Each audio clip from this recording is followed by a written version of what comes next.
미워했으면 그 전속 저기 국정원 직원이 전담해갖고 욕하다가 걸렸잖아.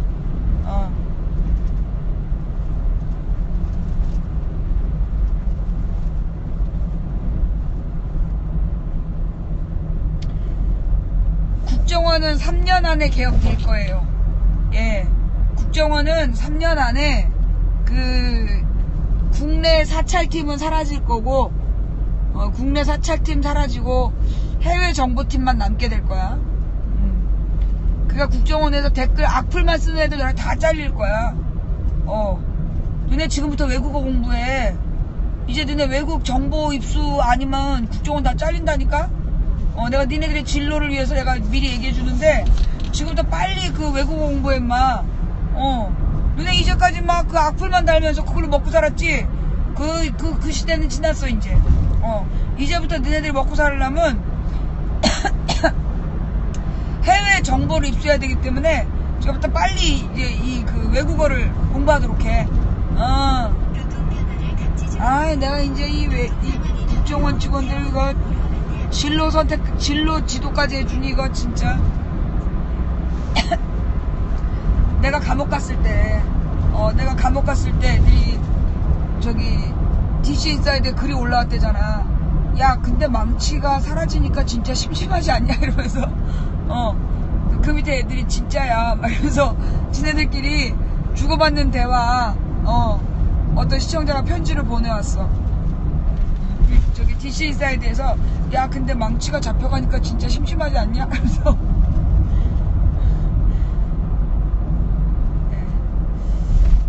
내 국정원 요원들한테 이거 진로 상담까지 해주고 있어. 너네 이렇게 그 악플만 달아서 먹고 살던 시대는 이제 끝났다. 빨리 외국어를 공부하고 외국의 정보망에 대해서 공부해야 돼. 안 그러면 다 잘려 이 새끼들아. 내가 그랬잖아. 내가 박근혜더러 너 국정교과서 하면 네 무덤이 될 거다. 근데 박근혜가 들은 척도 안 하고 국정교과서들이 지금 봐봐. 탄핵소추 당했지. 그 다음에 내가 박근혜가 대통령 된 다음에 얘 바닥이 드러날 거다. 그리고 지 아버지까지 완전 불관 참시하게 될 거다. 그대로 됐지. 그 다음에 내가 지난 총선에 여소야대 될 거다. 야당이 150석 이상 될 거다. 그대로 됐지. 국정원 3년 안에 너네 국내 댓글팀 완전 박살 날 거야. 그리고 그냥 박살만 나는 게 아니라 국내 댓글팀은 처벌도 받게 될 거야. 너네 빨리 사퇴하고 도망가. 빨리 사임하고 해외로 도주하는 게 나을걸? 너네 이번 대선까지 그렇게 악플 달고 그런 짓거리 하면 너네 정권 정권 교체된 다음에 너네 감옥 간다. 내가 얘기하면 그대로 되는 거 알지?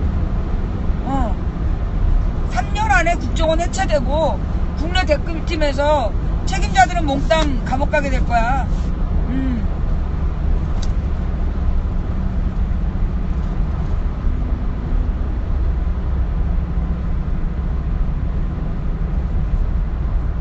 내가 예측하면 거의 그대로 되잖아. 그러니까 이게 정권이 교체되든 안 되든 그렇게 될 거야. 국정원 개혁은 정권이 교체되든 안 되든. 왜냐하면 국정원 범죄에 그러니까 만약에 야당이 정권 교체 못한다고 할지라도 다음 정부에서 그 과거의 세력하고 갈라쓰지 않으면 권력 유지가 안 되거든. 그래서 너네 정권 유지가 돼도 너네는 잘려. 두고 봐. 분명히 얘기했다.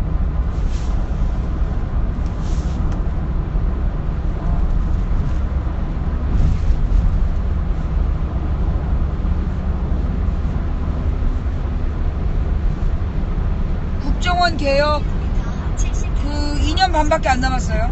네. 국정원이 완전히 뒤집어지는 거 2년 반도 안 남았어. 두고 봐. 그리고 이제 이 국정원 다음으로 외교부. 이 외교부 썩을 놈들을 정리해야 되겠어. 반기문을 띄우면서 지랄 연병하는 것들 이거 바로 잡아야 돼. 국정원 잡고 다음은 외교부야. 이 외교부 임시끼들이 어디서 반기문 선거운동을 하고 앉아있어. 이것들 공무원직 싹 자르고 이 공무원직 싹 자르고 연금도 못 받게 해야 돼.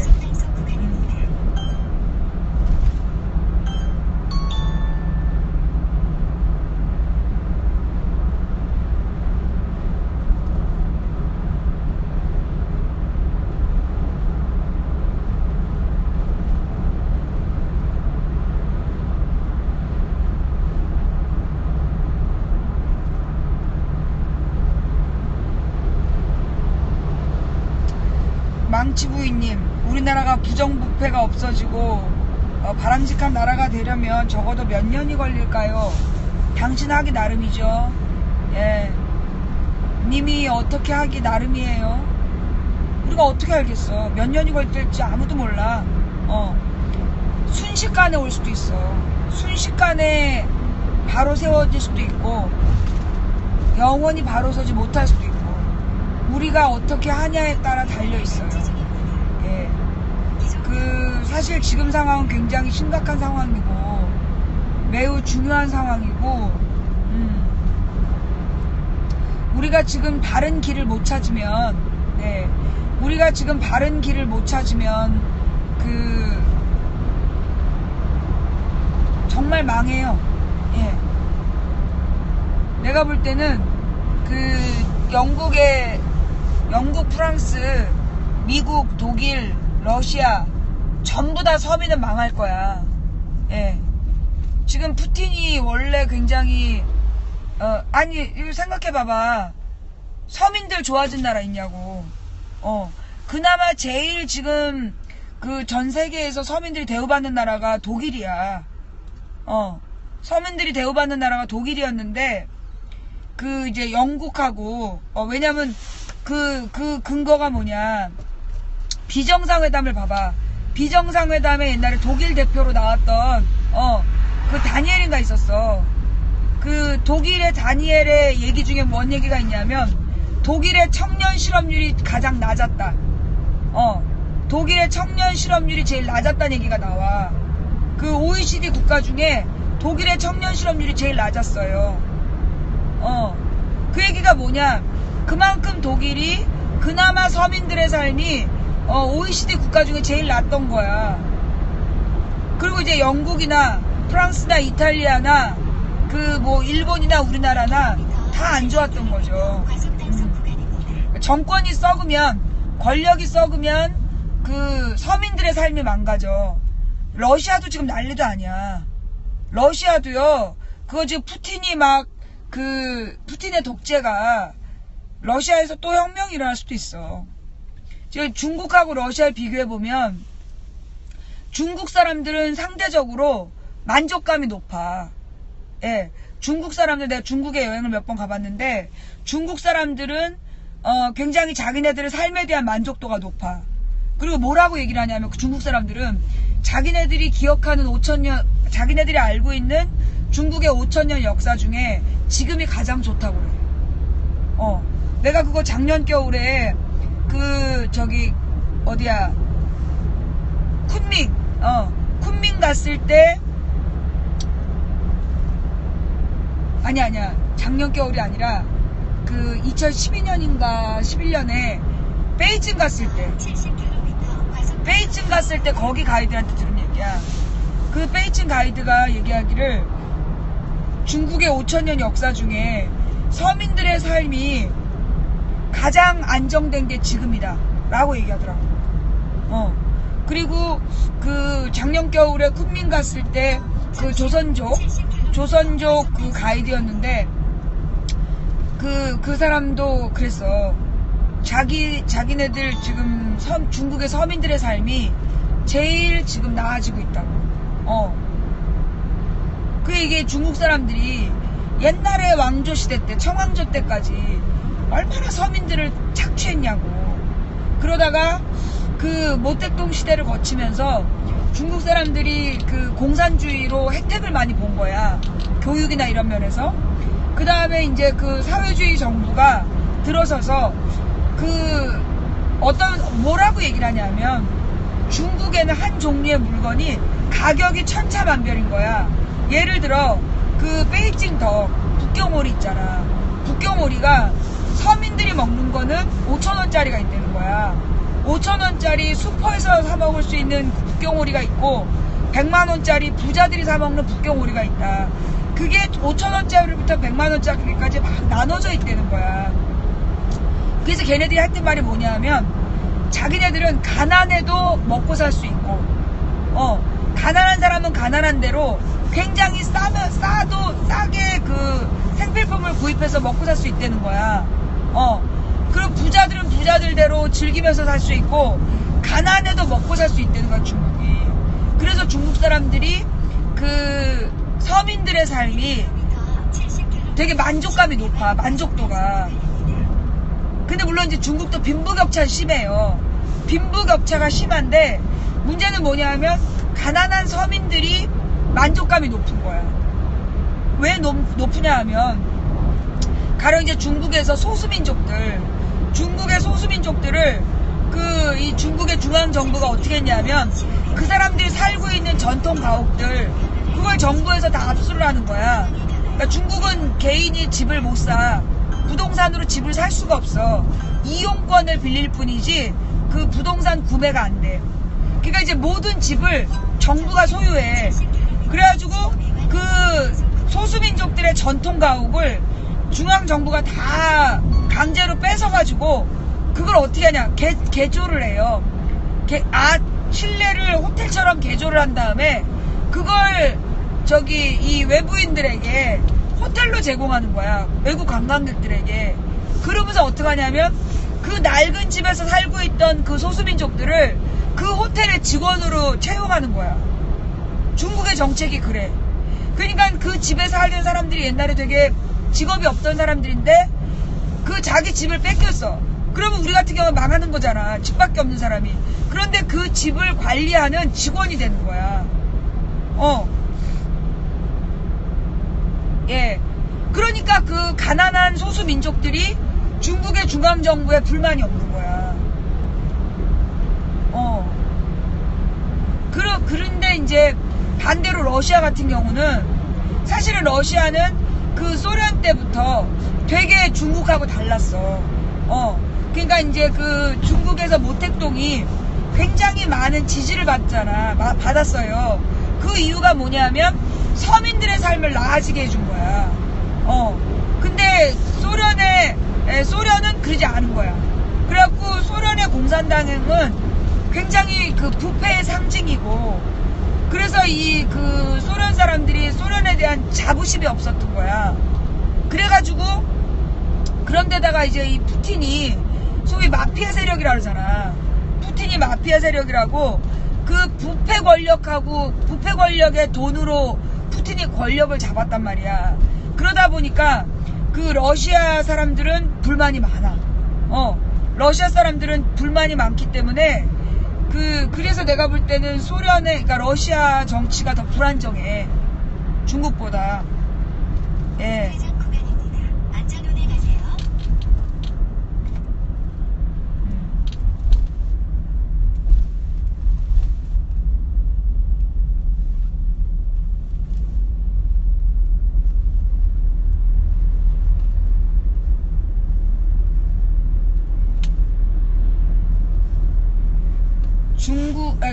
소련은, 그러니까 되게 문제가 뭐냐면 교육 수준의 문제가 많대. 그러니까 중국 같은 경우에, 그러니까 중국하고 또 인도의 차이가 있어. 그러니까 이제 인도는 사회주의를 경험하지 않았어. 그리고 중국은 사회주의를 경험했고. 그래서 그 차이가 뭐냐, 인도에는 굉장히 많은 거지가 있는 거야. 인도에 그 집 없는 홈리스가 4억인가 5억이래요.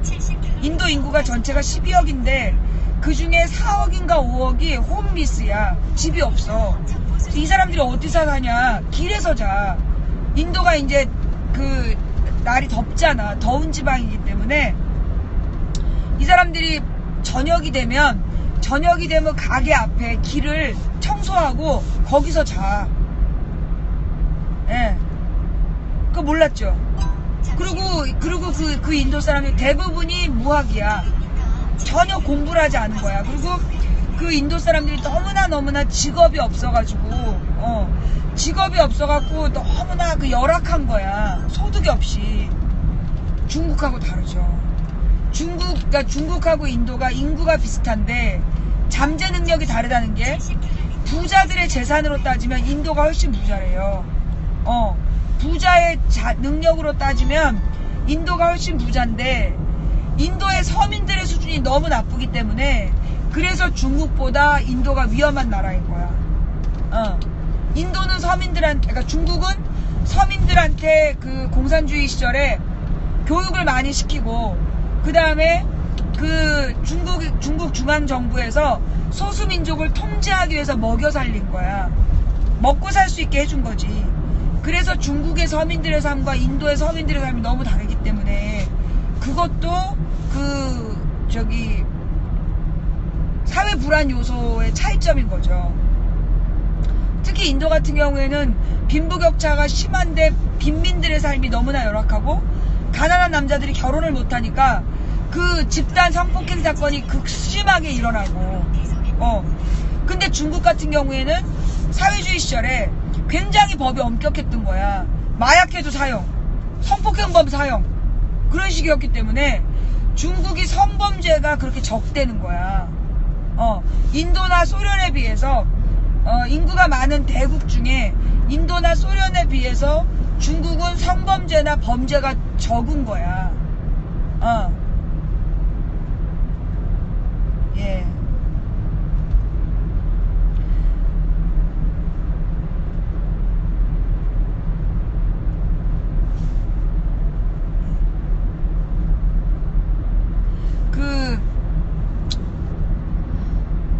하여튼 근데 그런 면에서 보면 그 러시아나 인도 같은 경우에는 그 인구에 비해서 서민들의 삶이 너무나 안 좋기 때문에, 국가의 능력에 비해서 서민들의 삶이 너무나 엉망이기 때문에 그게 이제 사회 불안 요소가 되는 거지.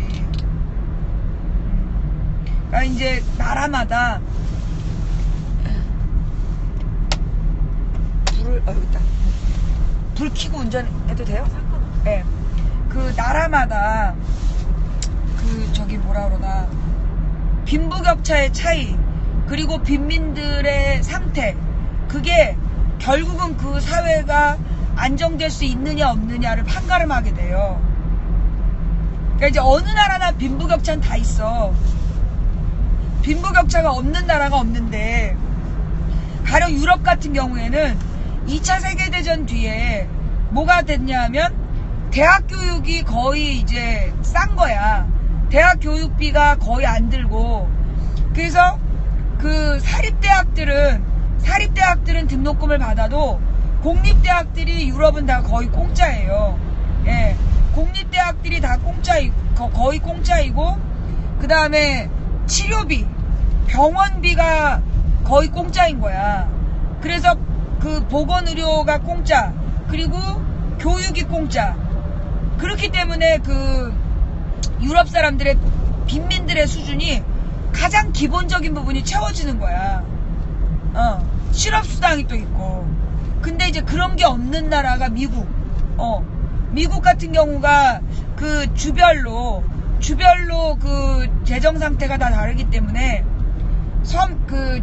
복지 정책이 다 다른 거죠. 복지 정책이 다 다르고, 미국 같은 경우에는 지방자치제도가, 지방자치가 되게 발달되어 있어. 그래갖고 지역마다 다 세금이 달라. 카운티마다 이렇게 세금이 다 다르고, 그리고 그들이 법도 다 달라. 규칙이 다 다른 거야. 어느 카운티에는 뭐 이러이러한 규칙이 있어. 그리고 이제 그 카운티마다 주민자치회의가 되게 잘 돼 있고. 그러다 보니까 우리 지난번에 미국 갔을 때 내가 묵었던 내가 이제 머물렀던 지역이 어디냐면 뉴욕의 유태인 동네야. 유태인들이 많이 사는 카운티. 근데 이제 미국의 유태인들이 좀 부자가 많아. 그래가지고 여기는 부동산세가 되게 높은 거야. 부동산 소유한 세가, 보유세가. 그렇게 부동산 보유세를 높인 이유가 뭐냐? 가난한 사람들은 동네에 못 들어오게 했다는 거야. 그래갖고 부자들이 세금을 많이 내고, 그러면 그렇게 거둔 세금으로 공교육을 강화시켜가지고 내가 머물렀던 그 동네에 공립학교가 옆 동네 사립학교보다 좋은 거야. 그 동네 공립학교에서 옆 동네 사립학교 수준의 그 교육들을 시켜주는 거예요. 그런 식의 미국은 지역마다 편차가 되게 심하고, 그리고 그 지역의 수준이 되게 차이가 나. 그러니까 이 미국의 중서부 지역은 되게 가난해. 되게 가난하고, 중서부 지역의 서민들의 교육 수준도 낮고, 그게 이제 그 미국의 근본적인 문제예요. 그리고 이제 미국의 그 교육 제도가, 미국에서 고등학교를 졸업을 해도 애들 수준이 너무 낮은 거야. 그래서 지금 미국의 노동자들의 수준이 교육적으로 굉장히 무지한 거야. 뭐 철학이고 나발이고가 없는 거지. 그러니까 그들이 트럼프를 지지한 거야. 미국의 그 가난한 노동자들이 그 트럼프를 지지한 거야. 그러니까 이제 미국의 노동자들의 특징이 뭐냐면, 프로스포츠에 빠져 있고, 텔레비전 프로스포츠 보고, 그리고 막 맥주 상자를 옆에 끼고 팝콘 먹으면서 막 스포츠로 열광하는, 그리고 미국이 그 노동조합 가입률이 되게 낮고, 그래가지고 미국 노동자들의 그 지적 수준이 너무 낮은 거야. 그러니까 이 사람들이 트럼프의 적극 지지층이 된 거야. 예. 그러니까 이제 그 무식한 노동자들을 그 트럼프 미디어들이 트럼프에게 유리한, 트럼프 쪽 미디어들이 세뇌시킨 거지. 그래서 미국의 트럼프 지지자들이 그 소통도 잘 안 하고, 미국판 일베 애들이 트럼프를 지지한 거야.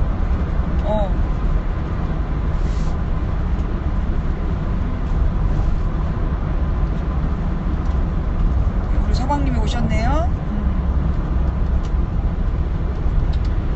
SNS가 발달하면서 더 물질 만능주의가 심해진 것 같아요. 화려해 보이는 것에 열광하고 보이는 것에만 집착하는 세대요. 근데 그게 SNS의 발달보다, SNS의 발달 때문이 아니라, 그러니까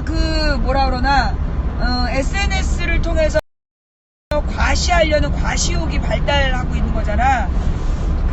특히 이제 미국의 그 SNS 과시욕이 굉장히 심하다는 거죠.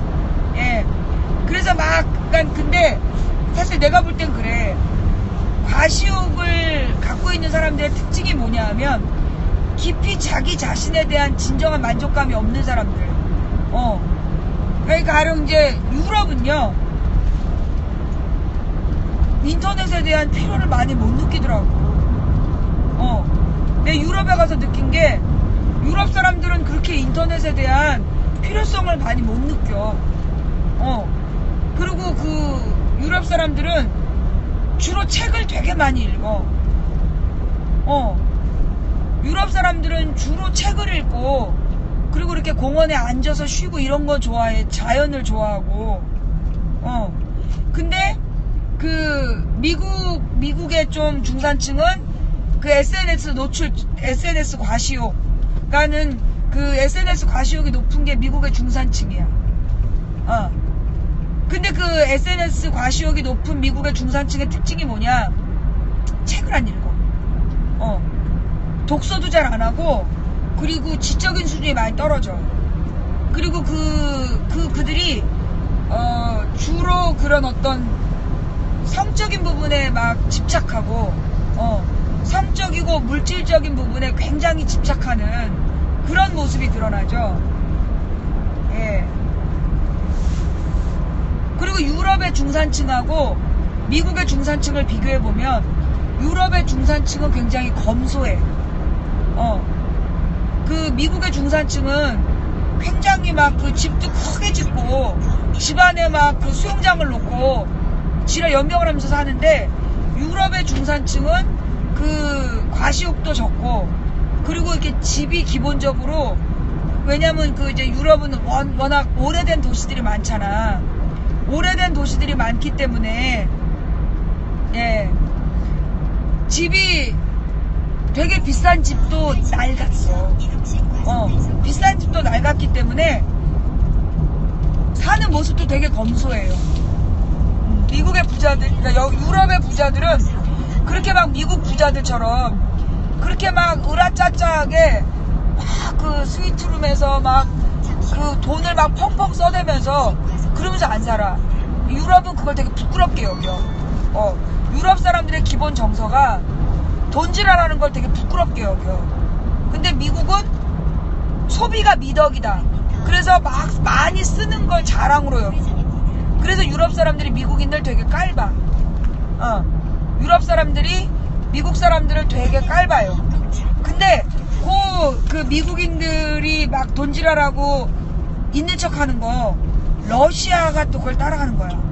러시아의 부자들이. 러시아 부자들이 돈질하라는 걸 되게 또 좋아해. 그리고 중국에서 갑자기 부자 된 사람들, 그러니까 중국의 졸부들. 그게 이제 중국에도요, 보면 이제 전통적인 거상 출신 부자가 있어. 청나라 때부터 거상 출신 부자들. 그런 사람들은요, 중국에서 그런 거상 출신 부자들은 뭐랬냐, 교육에 되게 많이 신경을 썼어. 그래서 내가 그때, 그것도 베이징 갔을 때였던 것 같은데, 그 베이징 갔을 때였어. 거기 보면, 어떤 부자가 그러니까 자기 마을의 청년들을 위해서, 그러니까 마을의 젊은 아이들을 위해서 도서관을 지었어. 청나라 때 거상이었는데 그 사람이 자기가 돈을 버는 걸로 그 아주 오래된 도서관을 지었더라고. 그러니까 이제 그게 중국의 부자들이 이 근대화 시기를 거치면서 그런 식의 그 투자하는 모습, 이런 것들도 있는데, 근데 이제 그 졸부들, 중국의 졸부들이 집을 꾸며, 예. 중국의 졸부들이 집을 막 꾸며, 그니까 이제 예. 뭐요?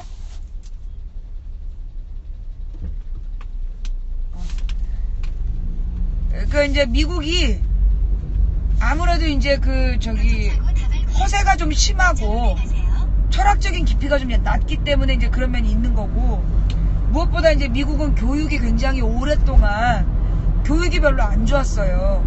예. 공교육이 별로 강화되어 있지 않았어. 그래가지고 오바마가 그 공교육 강화를 외치는 거야. 오바마가 공교육 강화를 계속 외쳤던 이유가, 유럽은요, 그 영국이나 프랑스 같은 경우, 영국, 프랑스, 독일은 가령 독일 같은 경우에는 아이들이 우리나라로 치면 중학교 시절에 노동법을 1년인가 배운대. 그러니까 노동에 대해서, 노동제도와 노동법에 대해서 거의 1년 동안을 이제 토론을 하고 법을 연구하고 노동자의 권리를 배운다는 거야. 우리는 절대 안 가르쳐주는 비밀이죠. 예. 헛소리 전파하네. 그래. 헛소리로 보이는데 왜 방송을 들어? 예, 튀었구나.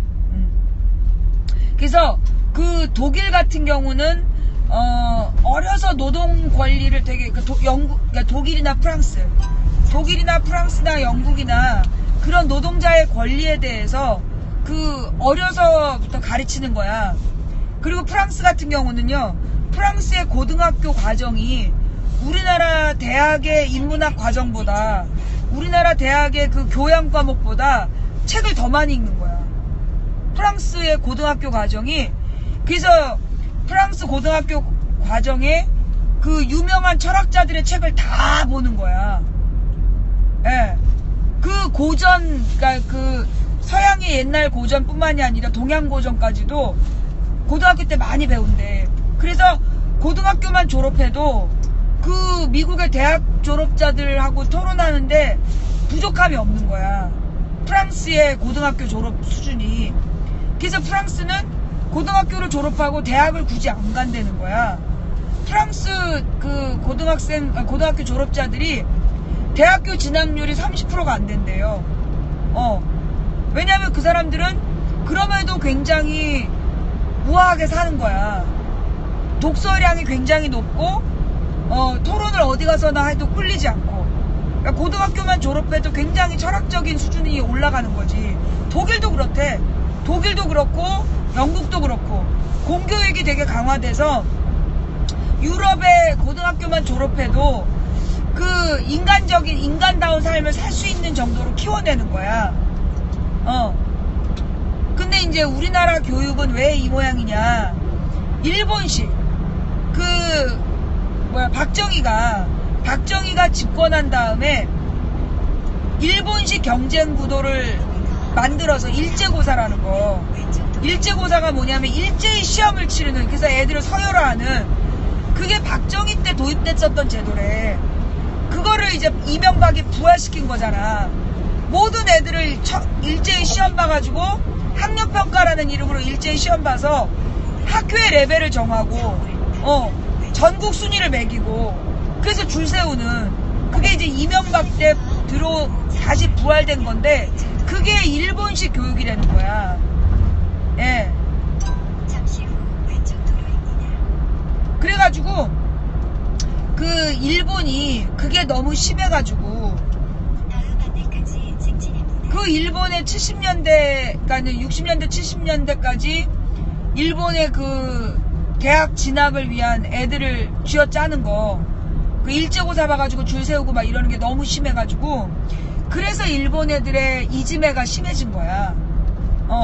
일본의 이지메 현상이 그런 그 줄 세우기 교육, 무한경쟁 교육제도 때문에, 그래서 일본의 이지메가 되게 심했던 거야.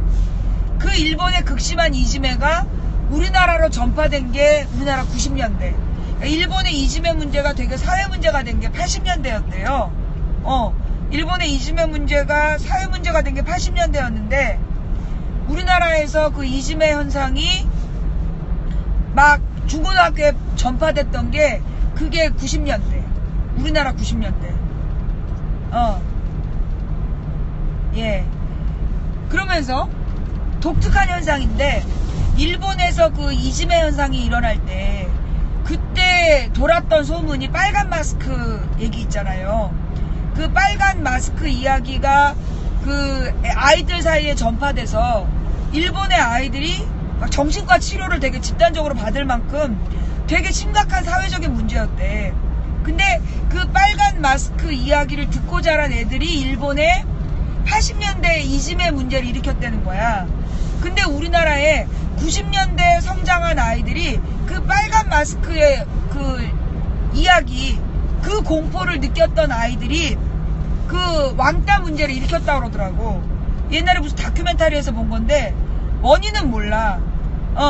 그게 이제 왕따가 이지메인데, 원인은 모르는데, 그 이상하게 일본의 빨간 마스크 이야기가 돌았던 시절에 그 아이들의 이지메 현상이 우리나라에서도 그 빨간 마스크 이야기를 듣고 자란 아이들이 왕따 문제의 그 주역이었던 거야. 그 왜 그런 일이 벌어진지는 관계는 해명이 안 되는데, 빨간 마스크 얘기가 뭐냐면, 빨간 마스크를 쓴 여자가 내가 이쁘니? 그러고 물어봐서 네 이뻐요. 그런 마스크를 벗으면 입술이 이렇게 입이 찢어진 여자가 너도 똑같이 만들어줄게 이런다는 전설이야. 근데 그 이야기가 그 당시에 초등학생들한테 너무너무나 극심한 문제가 돼갖고 애들이 학교를 안 가겠다고, 그럴 만큼 90년대에 문제가 됐었어요. 예. 90년대에 애들이 학교 가기 싫다고, 빨간 마스크 아줌마가 나오면 어떡하냐 그러면서 학교 가기가 싫다고 얘기가 나올 만큼, 그래서 그 빨간 마스크의 이야기가 텔레비전에 90년대에 나왔어. 사회문제로. 빨간 마스크 이야기가 90년대 후반쯤에 텔레비전에서 시사 고발 프로에 나왔었어. 아이들을 공포에 몰아넣고 있는 괴담 그래가지고. 그게 사회적인 문제였는데 하여튼 그 얘기가 일본에서 돌았던 그 세대 애들이 나중에 왕따 문제를 일으켰고 우리나라에서도 똑같은 현상이 일어났어요. 원인은 모르고. 좌우지간. 그래서 그 무한 경쟁 체제가 아이들에게 극심한 스트레스를 주고 그 왜 중2병 나는 그게 이해가 안 됐어. 중2병이라는 게 왜 생긴지를 나는 몰랐던 거야. 우리 딸이 중2 때도 몰랐어. 왜 몰랐냐면 우리는 그 고등학교 입시에 대해서 우리가 중학교 2학년 때까지 별로 신경을 안 썼기 때문에 그래서 우리는 중2병을 모르고 지나갔어요. 근데 이제 다른 애들 얘기를 들어보니까 나중에 이제 우리 딸이 다 큰 다음에 중2병 얘기를 들었는데 그게 뭐냐면 애들이 중3 때 고등학교 진학을 잘하지 못하면 대학교를 망친다. 그거를 초등학교 때부터 듣고 자라가지고 애들이 중학교 2학년이 되면 막 일탈을 하는 거야. 왜냐면 그 중3이 무서워가지고 중3이 되는 게 두려워서 중2 때 애들이 막 우울해하고 그 우울감을 피지 못해가지고 친구들을 괴롭히고 사고를 치고 그게 전부. 그래서 그 중2 학생들의 병이 결국은 고등학교 입시에 대한 과도한 스트레스가 원인이거든. 근데 이제 우리 딸이 고3 되기 전에 그렇게 좀 헤매더라고. 고2 가을에 되게 많이 방황을 했어요. 막 힘들어하고.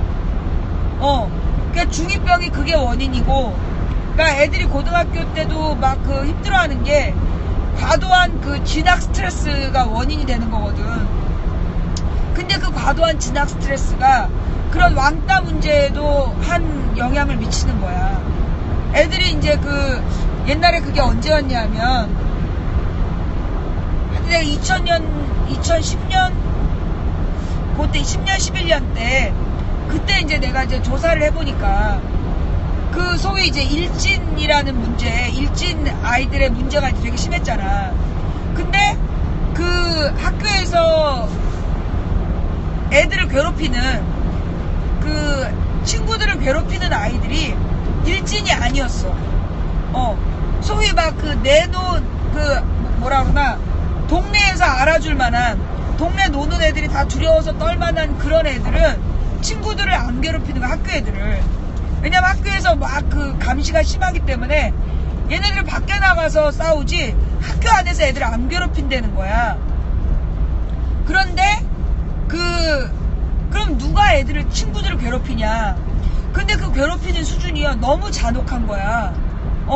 애 손가락을 부러뜨린다든가, 고문을 해갖고 친구를 고문해서 손가락을 부러뜨린다든가, 뭐라 그러나 사물함에 손 이렇게 뭘 꺼낼 때 그 사물함 문을 세게 닫아가지고 팔목에 금을 가게 한다든가 그런 식의 문제를 일으키고, 그 다음에 막 샤프신 같은 거를 박아 넣는다든가 너무 이상한 짓거리를 하는 거야.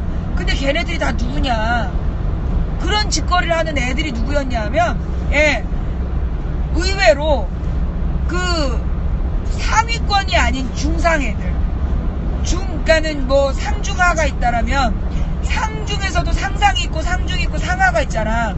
근데 그리고 이제 중상, 중중, 중하가 있다라면 중상에서 상하, 요 사이 애들, 그러니까 최고로 공부 잘하는 애들 바로 밑에 있는 애들이 걔네들이 아무리 노력해도 상위권이 될 수 없으니까 그 스트레스를 가지고 친구들을 괴롭혔어.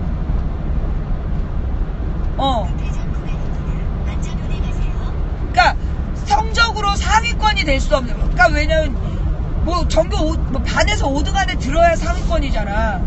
그러니까 이제 그렇게 친구들을 괴롭힌 애들의 특징이, 그러니까 이제 뭐 한 10등 한 12등에서 8등 사이 그런 애들이 주로 가해자야.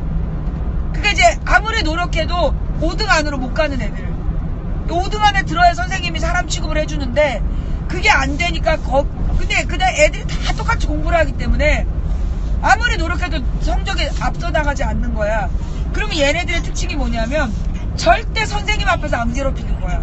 쉬는 시간에 선생님이 딱 나가면 그때 친구들을 괴롭힌 거야. 그래가지고 선생님들이 그때 당시에 이제 애들이 그 신고를 하면 안 믿었던 이유가 걔가 얼마나 모범생인데, 부모들도 우리 애가 얼마나 모범생인데 그게 유행어였어. 그게 2010년 11년에 이제 그 내가 막 조사를 해갖고 알아낸 건데, 그러니까 부모님이 보거나 부모님이 볼 때 애들이 열심히 공부하고 학교 선생님이 볼 때 수업 시간에 얌전하기 때문에 전부 다 범생이로 구분을 했었던 거야. 그런데 걔네들이 사실은 쉬는 시간에 그 과도한 스트레스를 친구들한테 풀었는데, 그 주로 푸는 대상 친구가 누구냐? 부모들이 학교에 잘 안 오는 애들, 엄마 아빠가 바쁘거나 아니면 편부 슬하라서 아이들을 부모가 충분히 돌보지 못하는 애들을 대상으로, 조부모 밑에 있거나 편부 슬하에 있어서 부모가 애들을 제대로 신경 못 써주는 애들, 그리고 부모님들이 좀 뭐라 그러나 가난하고 학력이 낮아가지고 아이들을 지켜줄 수 없는 그런 애들을 찍어가지고 괴롭힌 거야. 그러니까 소외계층 아이들을. 근데 중요한 건, 그러면 이제 그 가해자들을 우리가 막 비난할 수 있느냐? 그걸 비난할 수 없다는 거예요. 왜냐하면 걔네들도 피해자야. 어떤 피해자? 무한경쟁 사회체제의 피해자. 무한경쟁 사회체제에서 아무리 노력해도 앞자리로 갈 수 없는 애들이 결국은 아무리 노력해도 상황을 변화시킬 수 없다라는 극도의 절망감이 우울증이 되고, 근데 그 우울증을 표시 못하고 애들을 괴롭히는 괴물로 만들어버린 거지. 그래서 그것도 사회 문제였어. 근데 요즘은 좀 왕따 문제가 좀 덜하지 않아요? 요즘은 좀 왕따 문제가 좀 덜한 것 같아. 그죠? 예.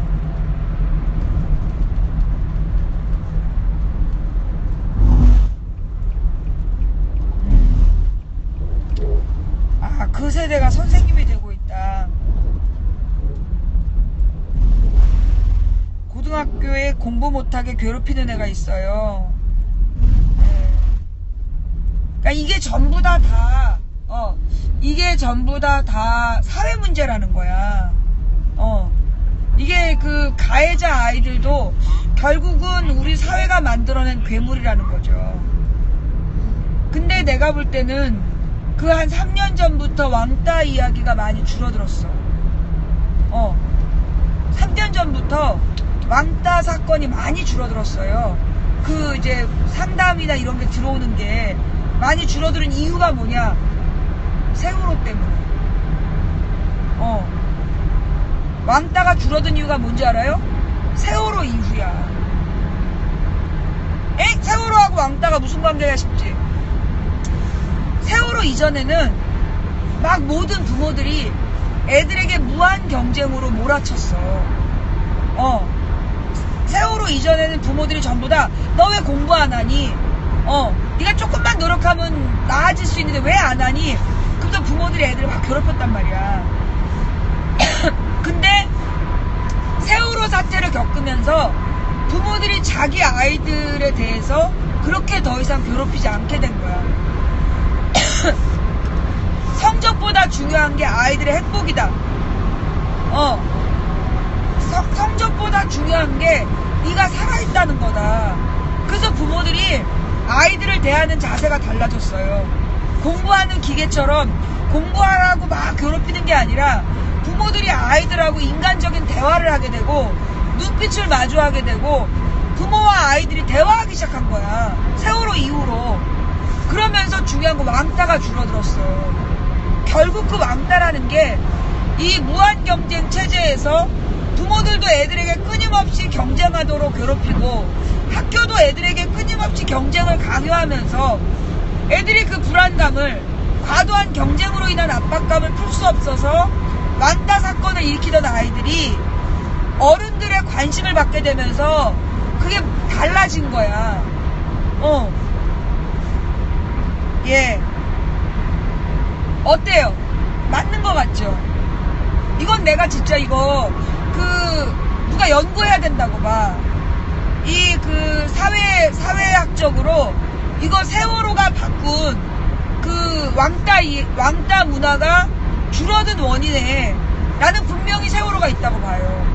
왜냐면 세월호 때문에 당장 내 주변에 내 친구들도 자녀를 대하는 자세가 바뀌었어. 세월호 이전에는 그냥 애들이 공부하는 기계였어. 엄마들이 모이면 아우 저놈의 새끼는 그냥 조금만 더 하면 성적이 올라갈 것 같은데 엄마들의 모든 관심이 성적이었는데 세월호 이후로 엄마들의 관심이 성적이 아닌 거야. 얘가 살아있다는 것에 감사하게 된 거야. 엄마들이 애가 살아있다는 것에 감사해서 자꾸 쓰다듬고 부모가 관심을 갖고 너 괜찮니? 이렇게 되면서 애들이 왕따가 줄어들었어.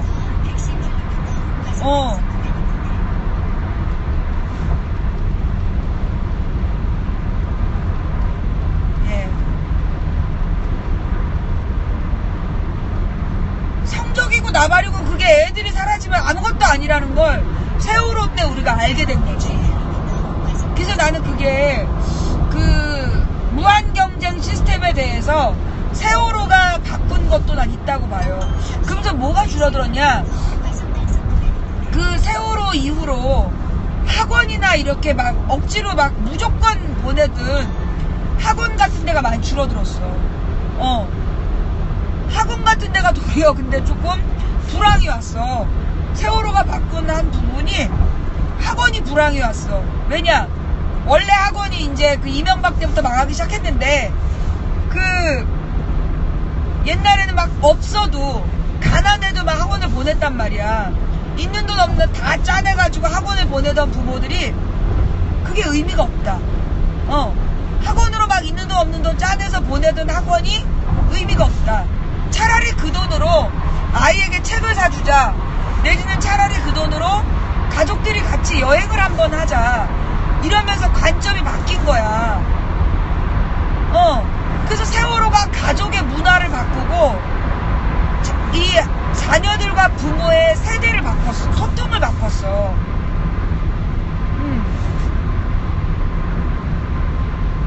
예.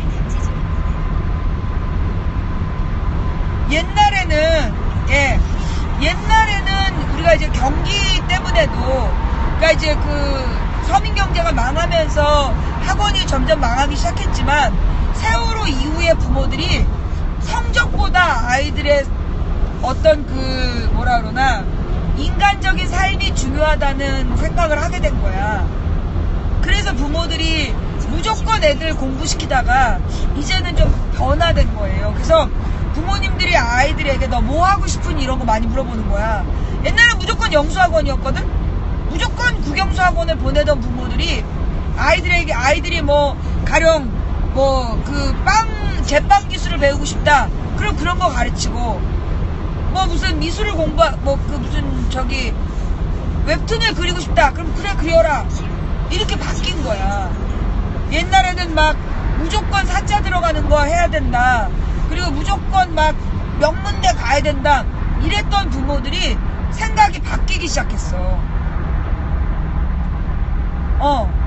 그게 나는 세월호가 이룬 또 하나의 큰 변화라고 생각해.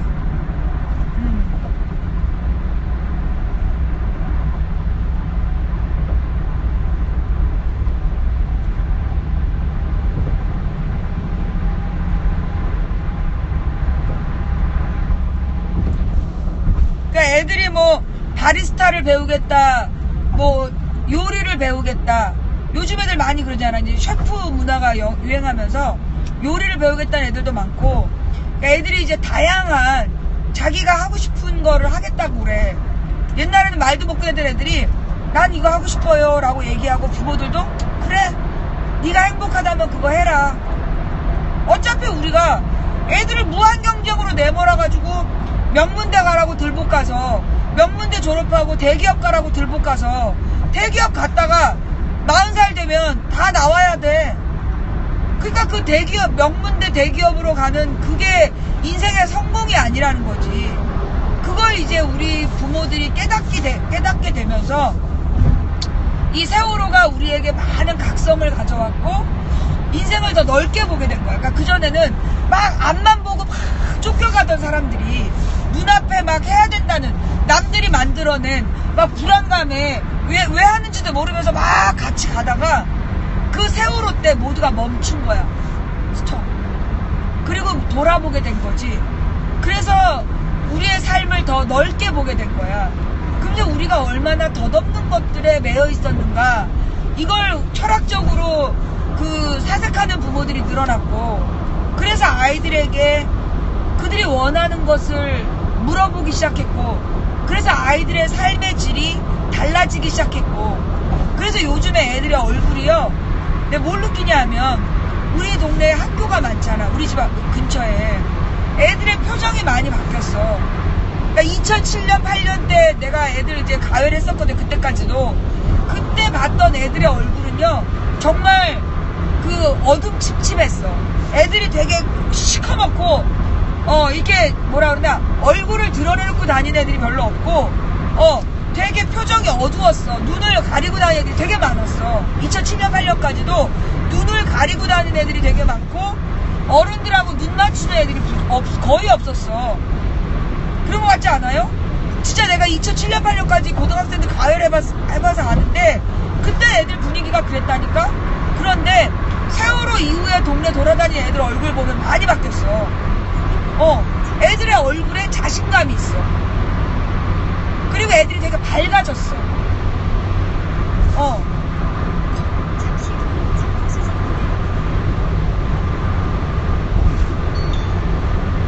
그쵸? 그런 거 같지 않아요? 주변에 중고등학교 애들 얼굴을 보면 너무 맑아지고 밝아졌어. 그리고 또 차이가 2007년 8년에는 그 중고등학생들하고 부모들이 별로 안 친했어. 2007, 8년까지만 하더라도요 부모들하고 애들의 관계가 되게 안 좋았어. 소통이 안 되고 막 그랬거든요. 근데 요즘에 길거리에 보면 부모들이랑 막 대화하면서 낄낄거리면서 돌아다니는 부모 자식이 늘어났어.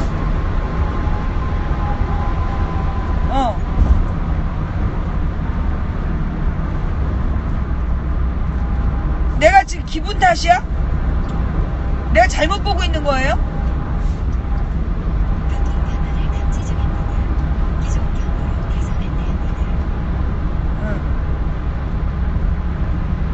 네, 제대로 보고 있죠? 옛날에는 부모랑 이렇게 같이 다니는 애들의 얼굴이 행복하지 않았고 같이 다니는 것도 별로 없었어. 애들끼리 되게 어두운 얼굴로 다녔는데 우울한 눈빛으로. 근데 지금은 보면 엄마 아빠랑 다니는 중고생들도 늘어났고 걔네들의 표정이 훨씬 더 밝아졌어요. 맞죠? 맞다니까. 나는 이게 세월호가 바꾼 또 하나의 풍경이라고 봐. 세월호 이전에는 부모들이 자식을 진짜 공부하는 기계 취급했어. 조금만 더 해라 이러면서. 그런데 부모들이 세월호 이후에 공부고 나발이고 네가 살아있다는 게 고맙다 그렇게 맘먹은 다음부터 아이들과 부모의 소통이 달라지고 그래서 애들이 행복해진 거야.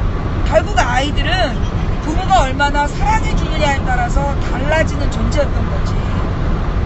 그러면서 왕따 문제가 줄어드는 거예요. 우리도 그렇다. 자기 주변에 우리 가족도 그래요. 자기 주변도 그래요. 손들어 봐봐. 이때니까 분명히 변했어. 진짜 이게 하나의 사회현상이야.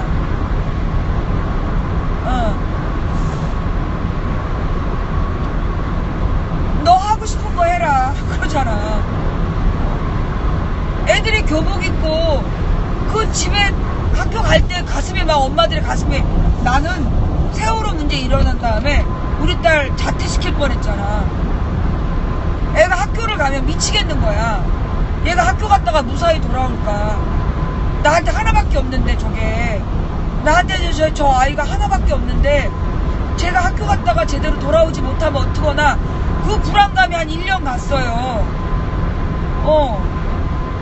애가 딱 학교에서 돌아와야 내 마음이 돌아왔구나. 그게 얼마나 오래 갔는데. 예. 소풍도 싫고 수련회 가는 것도 싫고 부모들의 마음이 그래지니까 애들 학교 갈 때 공부 열심히 해 이러던 부모들이 무사히 돌아와야 돼 사랑해 이렇게 된 거야. 그 애들이 얼굴이 달라지지. 공부 열심히 해 그럼 애들이 얼마나 학교 가기가 싫어. 근데 사랑해 밥 맛있게 먹고 행복하게 놀다 와 이러니까 애들이 학교 가는 게 재밌어지는 거지. 친구들하고 즐겁게 놀다 오는 거고. 그러니까 차 조심해라. 차 조심해라. 그리고 혹시 정말 무슨 대중교통도 못 믿게 되는 거 아니야. 부모들의 마음이 달라지면서 아이들이 달라졌어. 그래서 나는 우리 세월호가 세상을 많이 바꿨다고 봐요. 그래서 이게 참 감사해. 근데 그 감사함을 느낄 때마다 그 세월호 유가족들에게로 이제 생각하게 되는 거지. 얼마나 잘해주고 싶겠어. 네가 살아만 있다면, 네가 지금 내 앞에 있기만 하다면 내가 너한테 해주고 싶은 게 얼마나 많은데. 그 세월호 유가족들의 마음을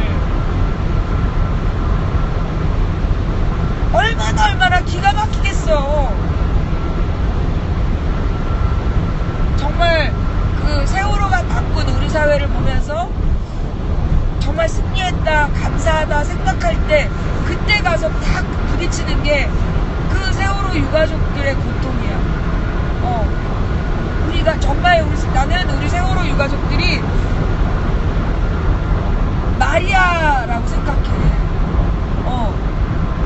나는 이제 그 어린 시절에 그 개신교, 난 이제 교회를 다니니까 우리가 어려서 교회 다닐 때 교회 막 선생님들이 천주교가 이단이다, 마리아를 막 신성시한다, 그런 얘기를 많이 했었어요. 근데 이제 실제로 천주교에서 그렇게 이제 막 성모 마리아님 이러면서 성모 마리아한테 기도해야 하나님한테 전달된다라고 믿는 그런 사람들도 있어. 근데 그건 잘못된 믿음이야.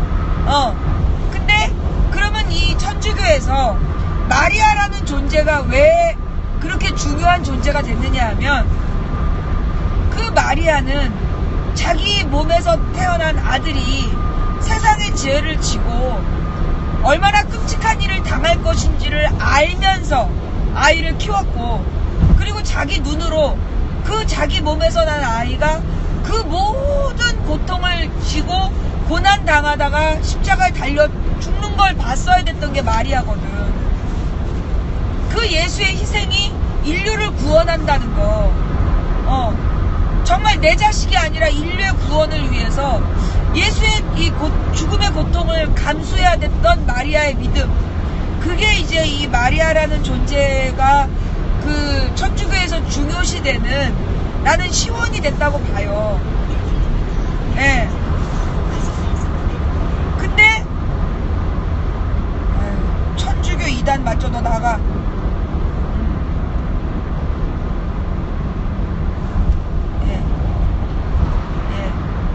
근데 나는 우리 세월호 유가족들이 정말 마리아의 마음을 알 것 같아.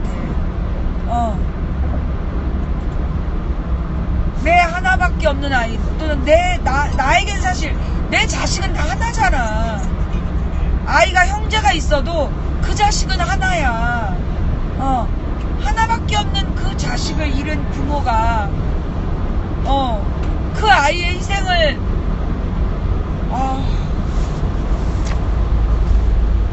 나는 우리 세월호 유가족들이 위대하다고 생각해요. 그렇게 포기하지 않고 나는 무엇보다 그 세월호 유가족들이 당한 모욕, 세월호 유가족들한테 이 박근혜 정부가 했던 짓, 그 모진 모욕을 당하면서 그 모진 허위사실에 시달리면서 그 천박한 비난을 받으면서 포기하지 않고 여기까지 와준 세월호 유가족들이 너무 위대하다고 생각해. 나는 이 시대의 진정한 영웅들이라고 봐. 포기하지 않아줬기 때문에 이 모든 변화가 시작됐다는 거.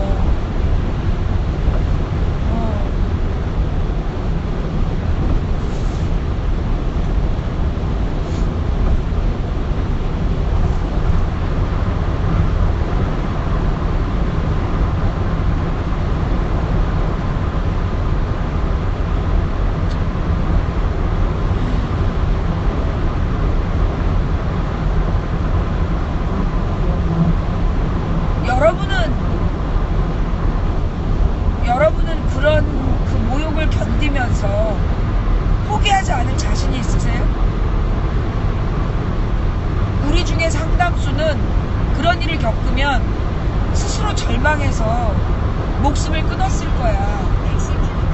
내가 세월호 유가족을 위대하다고 보는 건 그들이 아직까지 살아남아서 그 모욕을 견디면서 진실을 추구하는 그 일을 계속해주는 게 난 위대하다고 봐. 네. 우리 중에 얼마나 그렇게 하겠어.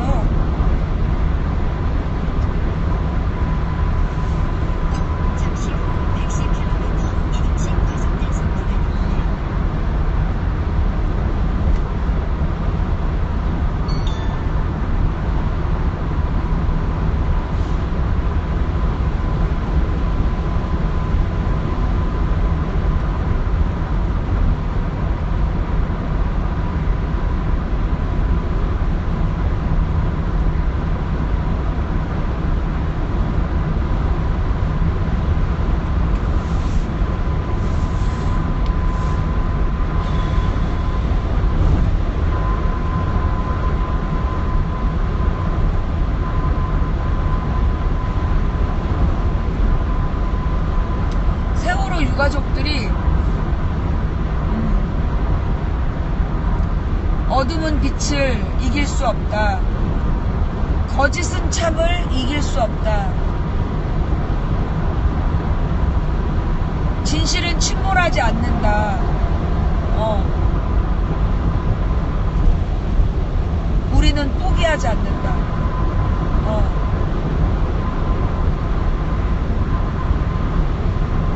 그 노래를 만든 분이 참 대단한 노래를 만들었다고 생각해요. 예. 어둠은 빛을 이길 수 없다. 거짓은 참을 이길 수 없다. 진실은 침몰하지 않는다. 우리는 포기하지 않는다.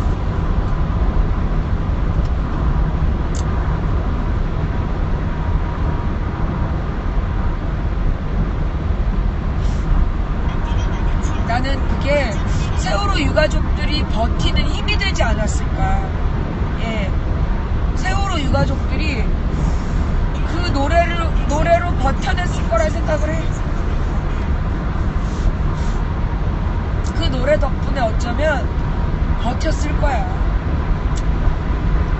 진실은 침몰하지 않는다. 거짓은 참을 이길 수 없다. 그 무수한 거짓과 싸울 때 그 노래가 얼마나 큰 위로가 됐을까.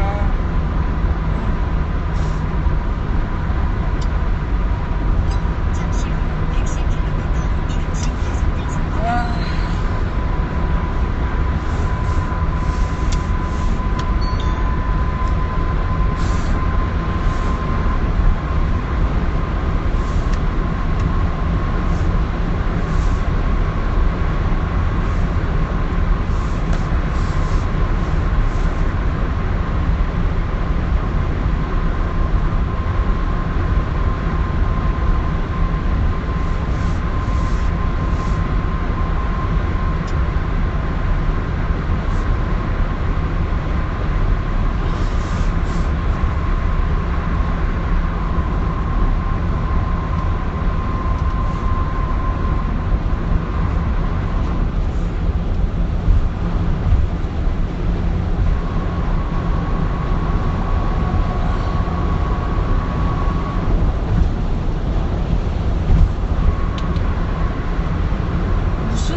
살 사람은 그 불치병이야. 그 우리 신랑이 그 딸 이뻐하는 거 보면 그거 불치병이야. 얼마나 딸을 이뻐하는지. 그 딸이 사춘기랍시고 아빠한테 못되게 굴고 쌀쌀맞게 굴면 얼마나 실망하는지. 그리고 나를 얼마나 괴롭히는지. 딸이 뭐래? 딸 기분이 어때? 미치겠어 진짜. 그러니 유민 아빠가, 예은이 아빠가 얼마나 괴롭겠어.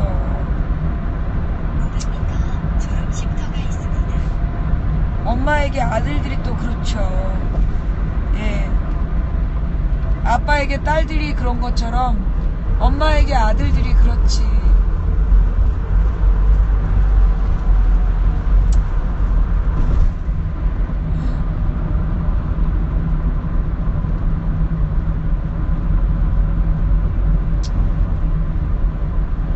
내일은 그 세월호 유가족분들이 저기 촛불을 주도하신다는 거죠. 예. 내일은 그 세월호 유가족분들이 촛불을 주도하신대요. 예.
은하 엄마가 유가족이 되게 해달라고 울먹거릴 때가 가슴이 제일 아파.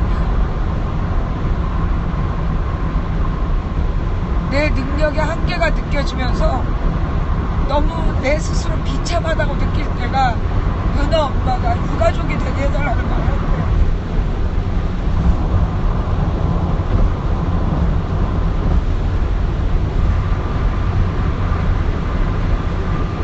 세상에서 그렇게 비참한 소망이 있을 수 있나?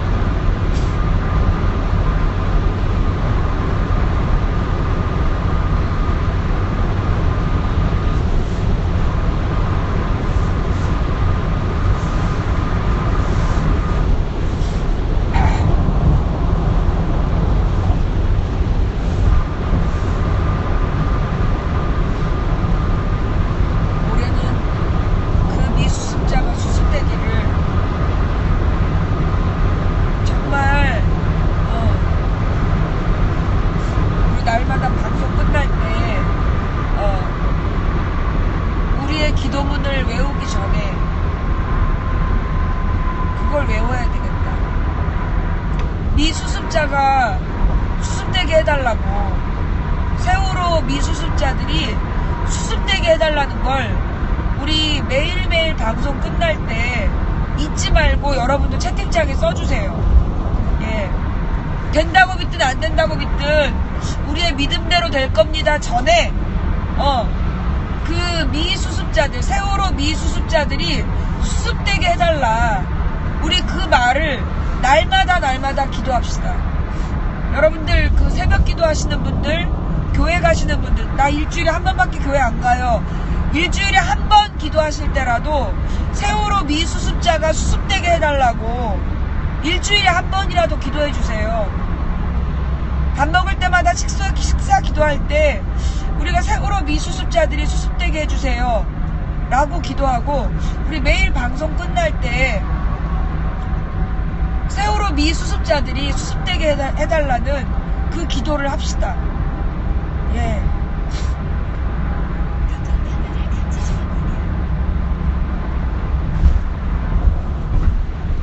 세월호 1000일의 약속.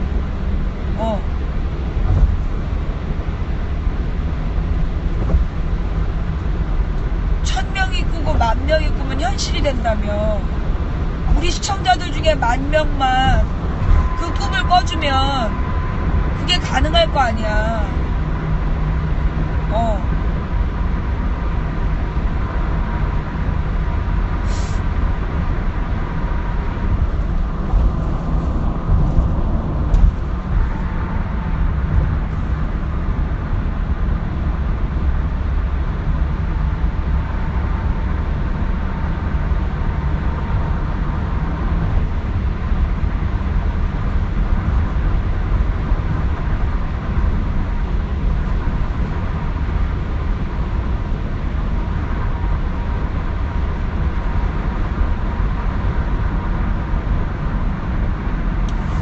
지금 우리 운전하시는 시청자님을 걱정하시는 많은 분께 죄송합니다. 네, 우리 시청자님이 지금 6시간 동안 운전해서 내려왔다가 지금 7시간 40분 동안 지금 또 운전하고 있는 거예요. 네, 지금 계속해서 쉬지 못하고 계속 운전하고 계세요. 네, 이건 원래 그냥 내가 운전해서 올라고 그랬는데, 예, 이분이 꼭 해주고 싶다 이래가지고, 이제 나는 원래 이렇게 운전하고 다닌 줄 알았어. 그래서 그냥 해주세요 그랬거든. 처음이래. 이렇게 지금 하루에 12시간 운전하는 건 처음이래. 기도해주세요 여러분. 예, 운전하시는 우리 시청자님 그 건강을 위해서 기도해주시고, 예, 무사히 돌아갈 수 있도록, 예, 기도해주시기 바랍니다.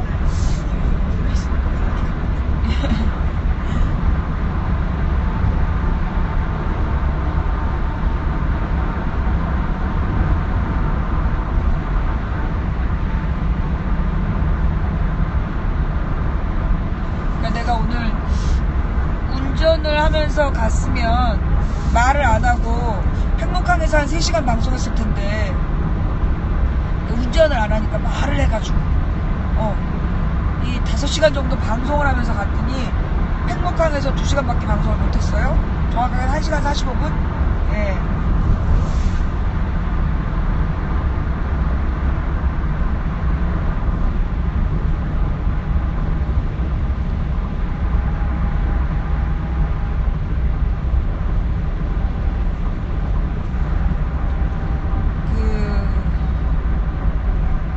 황교안을 대통령으로 하자는 카페가 링크됐어요. 예, 기독교 카페에. 참 큰일 났어요. 그죠? 예. 그러니까 지금 이제 뭐 반기문을 띄워야 된다는 파, 황교안을 띄워야 된다는 파, 지금 새누리도 지금 막 이제 길을 못 찾고 있는 거죠. 그죠? 중요한 건 지금 그 기독교 세력이 지금 그 탄핵 반대 운동을 하고 있다는 거야. 황교안을 대통령으로 이 새끼들이 박근혜 탄핵 반대 운동을 하고 있어. 그것들을 진짜 잡아 족쳐야 돼 진짜.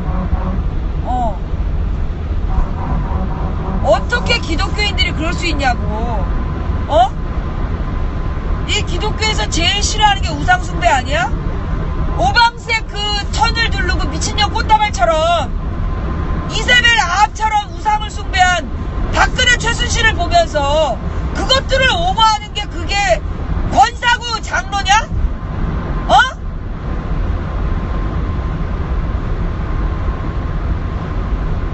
어떻게 예수 믿고 하나님 믿는다는 것들이 우상숭배하는 그 미친년들을 옹호할 수가 있어. 내가 볼 때 그것들은 기독교인이 아니야. 그것들은 기독교인이 아니에요. 기독교인이라 하면 예수 그리스도를 메시아라고 믿는 사람들이야. 예수를 메시아라고 믿으면 그런지 못해.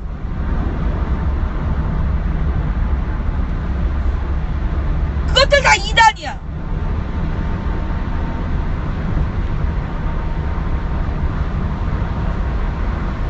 탄핵 반대하는 그 권사 장로들, 그것들 다 이단이야.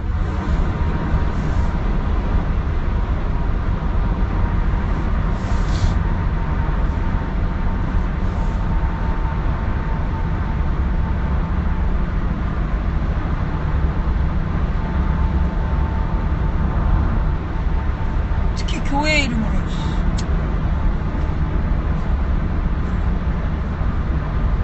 기독교의 탈을 쓴 진짜 악마들이야.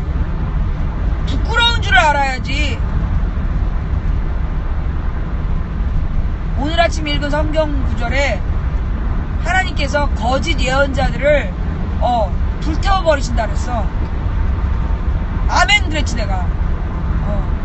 이 거짓 예언자들을 불태워버리시고 아주 그 끝까지 심판하신다고.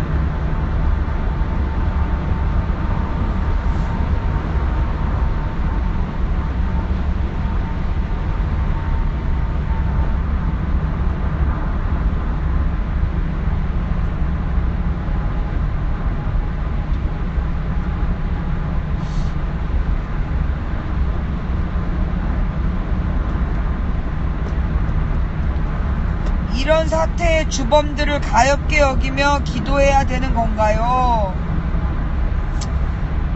아니요. 이번 이 세월호 사태를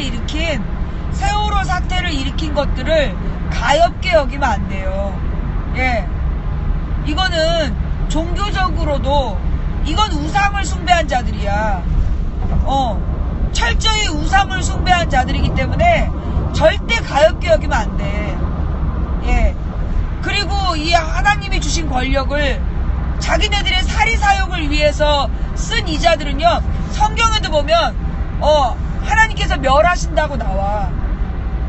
가난한 자들의 임금을 뺏고 편향된 재판을 하고, 그리고 그 물질을 막 남의 것을 빼앗은 자들, 그들을 하나님 심판하신다 그랬어.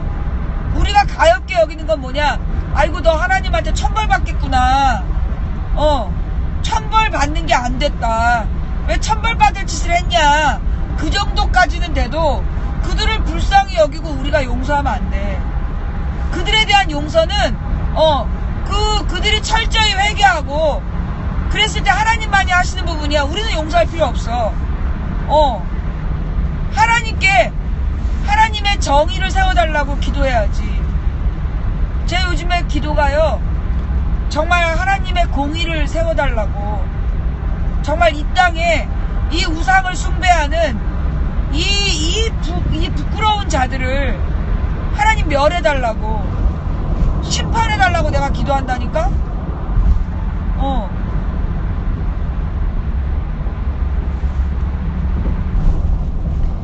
진짜 이 미친 것들이 정말 이 물질에 눈이 어두워가지고 이 지랄 연병하는 것들, 이것들 진짜 심판 빨리 받아야 돼. 하나님의 심판이 속히 일어나기를 그걸 바래.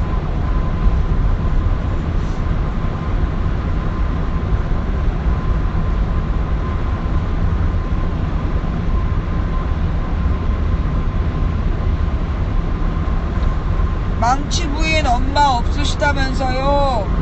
네, 엄마 없어요. 예. 왜? 님도 엄마 없어요?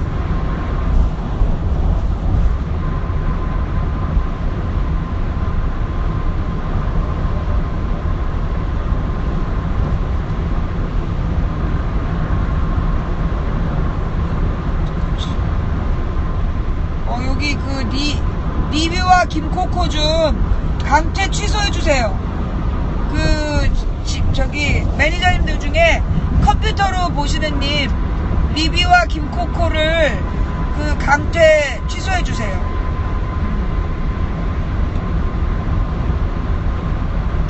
우리 엄마 돌아가신 게 99년이에요.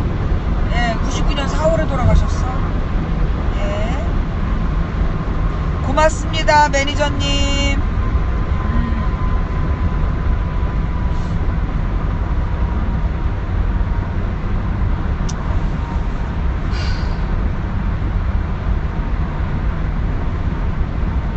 오늘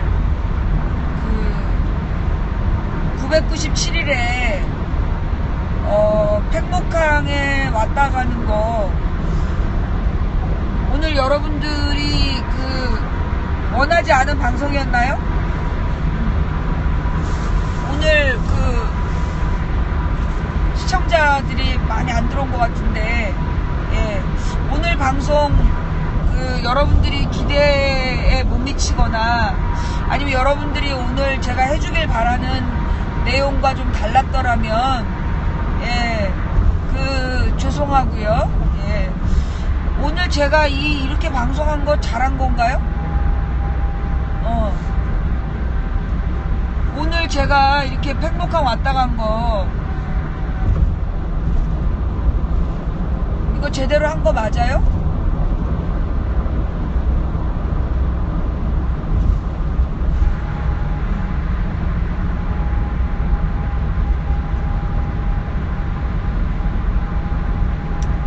오늘 이게 가능했던 건, 오늘 제가 만약에 방송을 잘했다라고 생각하신다면, 이 방송을 가능하게 한 건 우리 시청자 도우미님, 예, 오늘 운전을 해주신 시청자님 덕분에, 예, 오늘 우리가 이렇게 많은 이야기를 하는 방송이 가능했다. 예, 저는 이 세월호 천일을 준비하면서 하고 싶은 얘기는 다 했어요. 예. 세월호 천일을 준비하면서 하고 싶었던 이야기는 다 했고, 우리 하나님께서도 다 하셨는지 모르겠지만, 예.